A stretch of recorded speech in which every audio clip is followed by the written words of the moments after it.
가까운 데 계시는 시어머니와 그럭저럭 잘 지내고 있는 며느리예요. 저희 시어머니는 홀몸으로 남편과 신우를 키우신 아주 대단한 분이세요. 남편이 어릴 적에 아버님은 사고로 세상을 떠나시고 어머님이 악착같이 사시며 두 남매를 키우셨다고 합니다. 지금은 연세가 있으셔서 유순하시지만 젊으실 땐 독종 소리 들어가며 자식들 건사하셨다고 해요.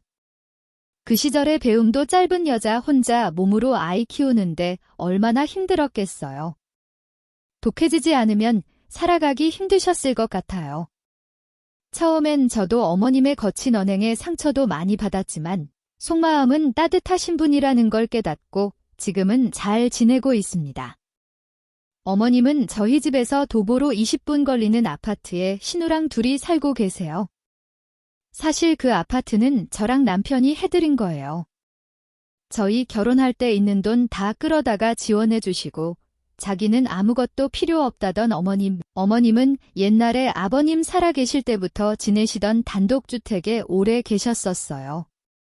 보안도, 시설도, 난방도 여러모로 낙후된 집에 계시는 게 마음 아파서 최근에 저랑 남편이 그동안 모은 돈에 대출받고 어머님이 가지고 계신 주택 처분해서 나온 돈 합쳐서 저희 집 근처 아파트 하나 샀습니다.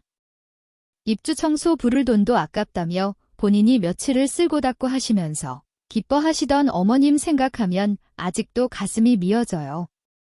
저희 부부가 맞벌이로 열심히 모은 돈을 어머님을 위해 내놓을 때 남편이 울면서 제게 고맙다며 늙어서도 평생 업고 살겠다고 했네요. 저는 친정 부모님을 일찍 여인 터라 시어머니가 제겐 엄마 같았어요. 그래서 아까워하지 않고 흔쾌히 내놓을 수 있었어요. 남편이 명의는 제 명의로 했으면 좋겠다 해서 어머님 댁 명의는 제 명의입니다. 어머님도 동의하셔서 그렇게 진행했어요. 어머님도 너네 돈으로 산 거나 마찬가지인데 당연한 거라고 해주셔서 감사했네요. 그렇게 지금까지 어머님은 신우랑 둘이 살고 계세요. 저희 신우는 아직 30대인데 결혼을 안 했어요. 나이를 먹었는데도 아직도 노는 거 좋아하고 직장도 관뒀다가 다시 취직했다가 또 맘에 안 든다고 관두고 뭐 그렇게 지냅니다. 제가 먹여 살릴 것도 아니고 해서 신경 안 쓰고 있어요. 다만 어머님이 신우 때문에 스트레스 받으시는 거 그게 제일 고민이네요. 아무튼 저희 어머님이 최근에 저희 집에 오셔서 고민을 털어놓고 가셨어요. 신우가 결혼하고 싶다며 남자를 데리고 왔는데 영 어머님 눈엔 질이 나빠 보이고 그러시대요. 뭐 하는 사람이냐 재산은 좀 있냐 이것저것 물어봤는데 신우 말로는 엄마 집 들어와서 같이 살고 싶다고 했답니다. 나이는 40대라는데 그 나이 먹어서 장모님 댁에 얹어 살겠다는 거 보니 재산도 없는 것 같았어요. 어머님 댁 들어오겠다는 속셈도 모르겠고요. 어머님이 도저히 혼자서는 해결을 못 낼 것 같아 저희 집에 오신 거였어요. 어머님 말씀 다 듣고 신우까지 불러서 얘기하기로 하고 주말에 만났습니다. 신우한테 얘기를 들어봐도 저희 눈엔 그 남자가 너무 별로인 것 같더군요. 그리고 결혼하면 나가서 신혼집 차려야지 왜 어머님 댁에 산다는 거냐고 물었어요. 자기들 말로는 1에서 2년만 살다가 나갈 거라고 합니다. 1에서 2년 살 거면 뭐 하러 들어오나요? 무슨 속셈이 있는 걸로밖엔 안 보여서 정말 받아들이기가 힘들더군요. 솔직히 어머님 아파트 노리고 들어온다는 것 같았어요. 이건 아니다 싶어서 신우한테 얘기했어요. 그 남자랑 결혼을 하던 말던 상관없지만 어머님 댁 들어와서 사는 건 반대라고요. 신혼집을 알아보던지 하라고 했습니다. 저희 신우는 큰 목소리로 우리 엄마 집인데 언니가 왜 이래라 저래라 하냐? 하더군요. 아파트 명의가 제 명의라니까 놀라서 왜 언니 명의로 했냐고 합니다. 어머님이랑 남편이 네 언니 돈으로 했으니까 당연히 언니 명의인 거라고 하니까 엄마가 사는데 엄마 명의로 해줘야지 어쩌고 하면서 엄청 짜증내더군요. 남편 돈하고 어머님 돈도 들어갔는데 신우가 트집 잡을까봐 제 돈이라고 말해준 것 같아요. 명의가 누구 명의든지 상관없을 텐데 저러는 거 보니 어머님 집을 노렸던 게 맞구나 싶었습니다. 어머님 설득해서 명예 넘겨받을 목적이었겠죠. 어머님한텐 딸이니까요. 결국 별다른 소득 없이 그날 대화를 마치고 어머님은 신우랑 같이 집으로 돌아갔어요. 남편에게 그 남자 정체도 수상하고 신우도 지금 나쁜 마음을 먹고 있는 것 같다고 말하니 남편도 그런 것 같다고 하더군요. 신우 결혼을 말리던지 신우를 설득해야겠다 싶었어요. 그래서 다음 주에 남편하고 같이 어머님 댁으로 갔습니다.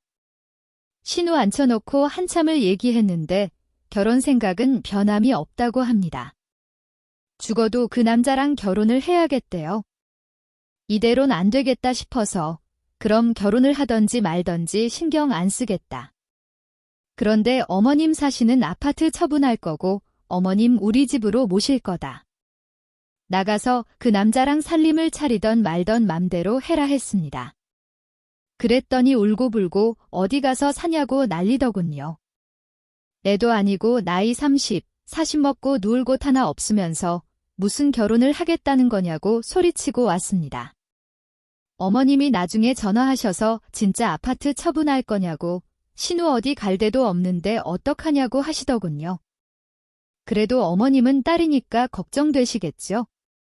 그 맘 이해는 합니다. 그런데 어머님 그 집에서 셋이 살다가 어머님 무슨 변을 당하실지 모른다고 저는 불안해서 어머님 그 집에 못 두겠다 했어요. 신우 심정에 무슨 변화가 생기지 않았을까 싶었는데 다시 연락해봐도 죽어도 결혼해야겠고 어머님 댁에 들어와 살 거라고 합니다. 말로만 강하게 나가서는 답이 없겠다 싶어 남편에게 제 의견을 말하고 딸아이에게 할머니를 모시는 것에 대해서 동의를 구하고 아파트를 처분하기로 결단 내렸습니다. 신우에게 최후 통첩으로 아파트 처분한다 얘기하니 난리가 났습니다. 진짜 팔 거냐고, 우린 어디로 가냐고. 지금까지 매일 전화가 오는데 일절 연락 안 받고 있습니다. 어머님은 제 의견에 동의하시는 마음 반, 그리고 신우가 걱정되는 마음 반이신 듯해요. 그래도 제 생각엔 변함이 없습니다. 주말에 부동산에 연락해서 집 내놓으려고 해요. 제 생각이 틀리지 않았길 바라는 마음뿐입니다. 신우가 마음을 돌려준다면 더 좋을 것 같고요. 일 해결되는 대로 추각을 올리겠습니다. 후기입니다. 지금 현재 어머님은 저희 집에서 지내고 계신 상태고요. 며칠 전에 아파트가 매매되었습니다. 등기칠 서류까지 넘겨준 상태라 이젠 남의 집이죠. 그리고 신우는 어머님이 이사 오시기 며칠 전에 짐을 싸서 나갔다고 합니다. 어머님께 얘기한 걸로 들어선 남자가 살고 있는 집으로 들어간 듯 합니다.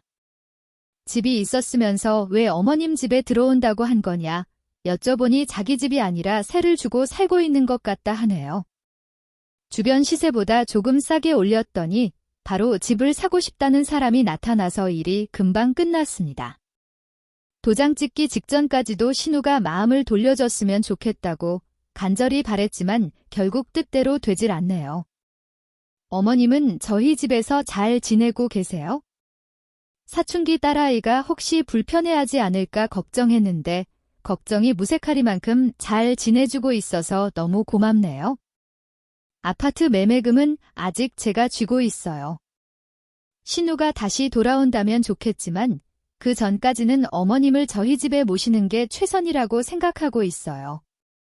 그냥 앞으로 쭉 모시고 살아도 괜찮겠다 싶은 생각도 듭니다. 그래도 오랫동안 가족이라고 지내온 신우가 갑자기 사라져서 지금 제 속도 말이 아니네요. 더 좋은 해결 방안이 있었을지도 모르겠네요. 저한텐 이게 최선이었지만요.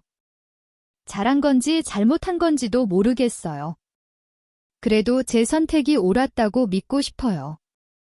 어머님하고 딸아이 데리고 주말에 바람이라도 쐬고 올까 합니다. 아무리 제가 힘들다 해도 어머님이 더 힘드시겠죠? 당분간은 신우 생각 있고 어머님만 신경 쓰려고 합니다.